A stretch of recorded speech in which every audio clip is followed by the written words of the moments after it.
اعوذ باللہ من الشیطان الرجیم بسم اللہ الرحمن الرحیم۔ السلام علیکم ورحمۃ اللہ وبرکاتہ۔ آج ہمارا کلاس 10 کا سورہ اعراف کا لیسن ہے، آیت نمبر 54 سے 64 تک۔ ان کی شروع کی آیات میں زمین و آسمان کی تخلیق کے حوالے سے بتایا ہے، اور پھر اللہ تعالیٰ کو پکارنے کے بارے میں بتایا گیا ہے کہ اس کو خوف اور امید کے ساتھ پکارنا چاہیے، اور پھر اس کے بعد حضرت نوح علیہ السلام کی قوم کا تذکرہ ہے۔ تو آئیں اس کے لفظ پہ لفظ ترجمے کی طرف چلتے ہیں۔ ان ربکم اللہ الذی خلق السماوات والارض فی ستۃ ایام، بے شک تمہارا رب اللہ ہے جس نے آسمانوں اور زمین کو 6 دن میں پیدا کیا۔ ثم استوی علی العرش، اور پھر خود عرش پر قائم ہو گیا۔ یغشی اللیل النہار، اور وہ رات سے دن کو ڈھانپ دیتا ہے۔ یطلبہ حثیثاً، اور دن جو ہے وہ رات کے پیچھے دوڑتا ہوا آتا ہے، یعنی دن کے بعد رات آتی ہے، رات کے بعد دن آتا ہے، اور یہ ایک مسلسل سسٹم جو ہے وہ چل رہا ہے۔ والشمس والقمر والنجوم مسخرات بامرہ، اور سورج اور چاند اور ستاروں کو اپنے حکم کے تابع بنا کر اس نے پیدا کیا۔ الا لہ الخلق والامر، کیا اسی کے لیے نہیں ہے تخلیق کرنا اور حکم دینا؟ یعنی وہ جو ہستی جس نے ساری مخلوقات کو پیدا کیا، تو پھر حکم دینا بھی یا ان کو آرڈر کرنا بھی اسی کا کہہ لیں کہ حق ہے۔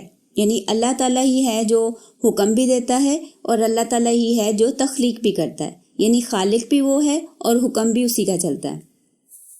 اور اس کا ایک دوسرا مفہوم یہ ہو سکتا ہے کہ خلق جو ہے یہ یعنی تخلیق کرنا، کسی بھی چیز کو تخلیق کرنے میں، کریٹ کرنے میں ٹائم فیکٹر بھی انوالو ہوتا ہے، اور کوئی مٹیریل بھی چاہیے ہوتا ہے۔ جیسے مثال کے طور پر آپ نے روٹی بنانی ہے تو اس کے لیے آپ کے پاس آٹا ہونا چاہیے، اور آپ کو وہ روٹی بنانی آنی چاہیے، ٹھیک ہے۔ اور پھر اسی طرح یہ جو امر ہے یہ مختلف ہے خلق سے، یعنی امر جو ہے نا یہ اللہ تعالیٰ کا ارادہ یا اللہ تعالیٰ کا کن ہے، کہ اگر اللہ تعالیٰ کسی کام کو کرنے کا ارادہ کرتے ہیں یا وہ اس کو حکم دیتے ہیں تو وہ کام فوراً ہو جاتا ہے۔ یعنی یہ 2 قسم کی کہہ لیں کہ ڈفرینٹ کیٹیگریز ہیں، ڈفرینٹ ورڈز ہیں۔ ایک ہے خلق جس میں کہ چیز کریٹ کی جاتی ہے، جیسے آدم کو مٹی سے بنایا گیا، ٹھیک ہے۔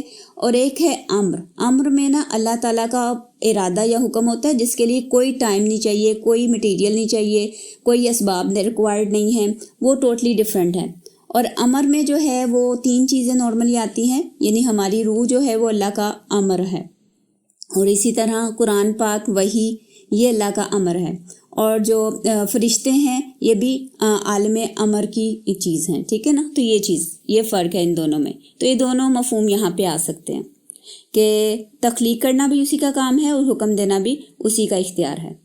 تبارک اللہ رب العالمین، اور بڑی بابرکت والا ہے وہ اللہ جو سارے جہانوں کا رب ہے، یعنی سارے جہانوں کو پالنے والا ہے، سارے جہانوں کا پروردگار ہے۔ ادعوا ربکم تضرعا وخفیہ، اپنے رب کو عاجزی اور سیکریٹلی یعنی چپکے سے پکارو۔ اللہ تعالیٰ یہاں پہ کہہ رہے ہیں کہ عاجزی اور خاموشی سے پکارو، یعنی دل ہی دل میں اللہ تعالیٰ سے دعا کرنا، اللہ تعالیٰ کو پکارنا۔ یہ نہیں کہ اونچی اونچی دوسروں کے سامنے یا اللہ تو ہمیں معاف کر دے، ہم تو گناہ گار بندے ہیں، تو اس طرح دکھاوے کی جو دعا ہے اس کا کوئی فائدہ نہیں، وہ قبول نہیں ہوتی۔ یعنی اگر آپ واقعی چاہتے ہیں کہ آپ سے کچھ گناہ ہو گئے ہیں یا آپ اللہ تعالیٰ سے معافی مانگنا چاہتے ہیں، تو پھر وہ عاجزی کے ساتھ یعنی شرمندہ ہو کر اللہ تعالیٰ کے سامنے گڑ گڑاتے ہوئے دل ہی دل میں اللہ سے معافی مانگیں، دوسروں کو دکھانے کے لیے نہیں۔ انہ لا یحب المعتدین، بے شک وہ حد سے بڑھنے والوں کو پسند نہیں کرتا۔ وَلَا تُفْسِدُوا فِي الْأَرْضِ بَعْدَ إِصْلَاحِهَا، اور زمین میں اس کی اصلاح کے بعد فساد مت کرو۔ وَادْعُوهُ خَوْفًا وَطَمَعًا، اور اللہ تعالیٰ کو ڈر اور امید کے ساتھ پکارو۔ إِنَّ رَحْمَتَ اللَّهِ قَرِيبٌ مِّنَ الْمُحْسِنِينَ، بے شک اللہ کی رحمت نیک لوگوں سے قریب ہے، یعنی جو نیکیاں کرتے ہیں نا، نیک لوگ دوسروں کے ساتھ اچھا سلوک کرتے ہیں، احسان کرتے ہیں، تو ان کے ہمیشہ اللہ تعالیٰ کی رحمت ہمیشہ ان کے قریب ہوتی ہے، یعنی اللہ تعالیٰ ان پر ہمیشہ رحمت کرتا رہتا ہے۔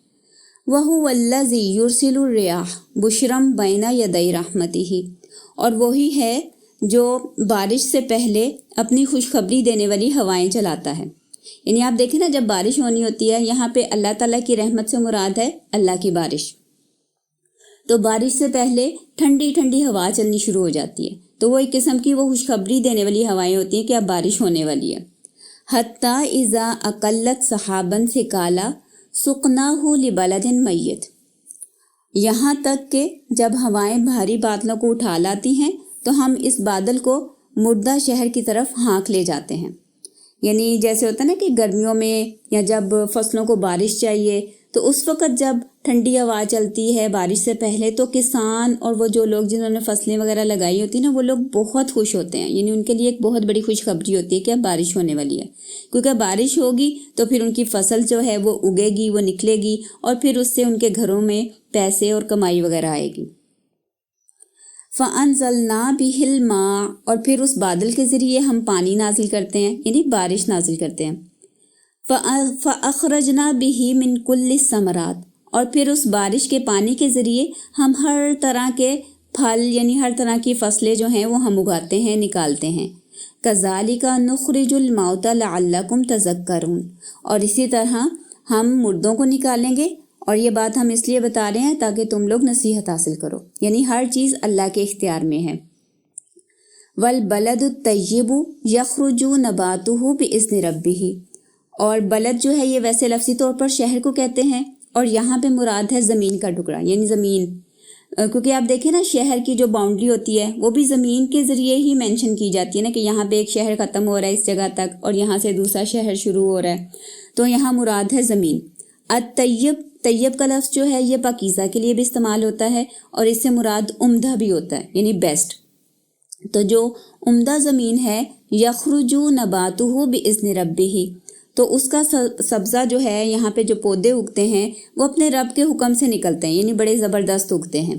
والذی خبث لا یخرج الا نقدا، اور جو زمین خراب ہے یعنی ناقص ہے تو وہاں سے جو پیداوار نکلتی ہے نا وہ بھی فالتو کی ہوتی ہے۔ نقیدہ یعنی فالتو، بے فائدہ، جس کا کوئی فائدہ نہ ہو، جس میں کوئی بھلائی نہ ہو۔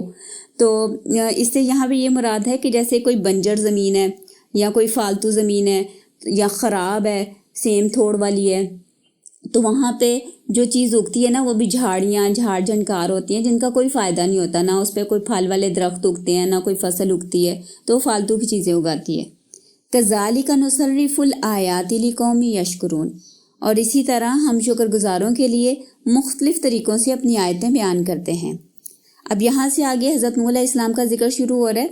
لقد ارسلنا نوحا الی قومہ، اور یقیناً ہم نے نوح علیہ السلام کو ان کی قوم کی طرف بھیجا۔ فقال یا قوم اعبدوا اللہ، تو انہوں نے اپنی قوم سے کہا کہ اے میری قوم اللہ کی عبادت کرو۔ ما لکم من الہ غیرہ، اس کے سوا تمہارا کوئی معبود نہیں۔ انی اخاف علیکم عذاب یوم عظیم، اور میں تمہارے حوالے سے ایک بہت بڑے دن کے عذاب سے ڈرتا ہوں۔ قال الملأ من قومہ، تو ان کے سرداروں نے ان سے کہا انا لنراک فی ضلال مبین، کہ ہم تو اے نوح، یعنی نوح علیہ السلام سے ان کی قوم کے سردار کہہ رہے ہیں کہ ہم تو دیکھ رہے ہیں کہ تم کھلی گمراہی میں ہو، یعنی تم رستے سے ہٹ گئے ہو، تمہیں سمجھ نہیں آ رہی کیا بات کر رہے ہو۔ تو وہ آگے سے ان کو کہنے لگے، تو اب حضرت نوح جو ہیں وہ جواب میں کہہ رہے ہیں قال یا قومی لیس بی ضلالۃ ولکنی رسول من رب العالمین، تو انہوں نے کہا کہ اے میری قوم میں ہرگز گمراہ نہیں ہوں، یعنی میں کوئی راستے سے نہیں بھٹکا، میں کوئی فالتو کی باتیں نہیں کر رہا، لیکن مجھے جہانوں کے رب نے، پروردگار نے تمہارے لیے رسول بنا کر بھیجا ہے۔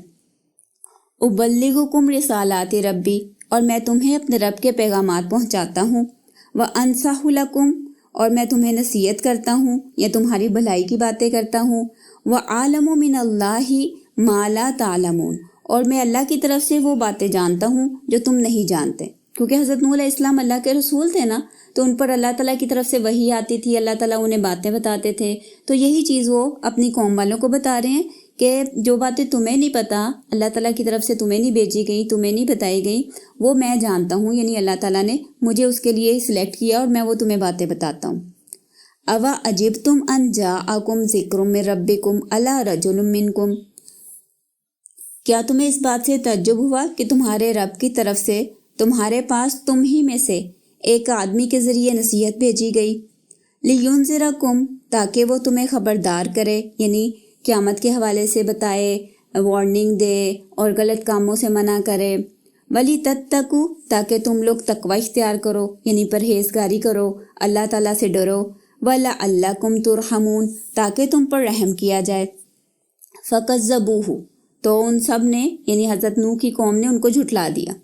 فَأَنْجَيْنَاهُ وَالَّذِينَ مَعَهُ فِي الْفُلْكِ تو ہم نے حضرت نوح علیہ السلام کو اور ان کے ساتھیوں کو جو ان کے ساتھ ایمان لے آئے تھے ان کو کشتی میں بچا لیا، یعنی ان کو کشتی کے ذریعے نجات دی۔ کیا ہوا تھا کہ حضرت نوح علیہ السلام کی قوم کے لوگوں نے جب ان کو بہت سالوں تک جھٹلاتے رہے، یعنی 950 سال تک وہ ان کو دعوت دیتے رہے اور وہ انکار کرتے رہے، تو پھر ایٹ دا اینڈ اللہ تعالیٰ نے ان کی قوم پر عذاب بھیجا تھا، اور وہ عذاب آیا تھا سیلاب کی شکل میں، یعنی ہر طرف سے پانی، آسمان سے بھی بارش برسی، زمین سے بھی پانی نکلا، تو ہر طرف سے پانی اور سیلاب بہت زیادہ، یعنی اس میں سارے لوگ ڈوب گئے تھے، ساری مخلوقات ڈوب گئی تھیں سوائے اس کے کہ جو حضرت نوح کی کشتی میں سوار تھے، اور وہ کشتی بھی انہوں نے اللہ تعالیٰ کے حکم سے بنائی تھی۔ تو یہاں پہ یہ بتایا جا رہا ہے کہ صرف ان لوگوں کو ہم نے بچایا جو حضرت نوح تھے اور ان کے ساتھ ان کے ایمان والے ساتھی تھے۔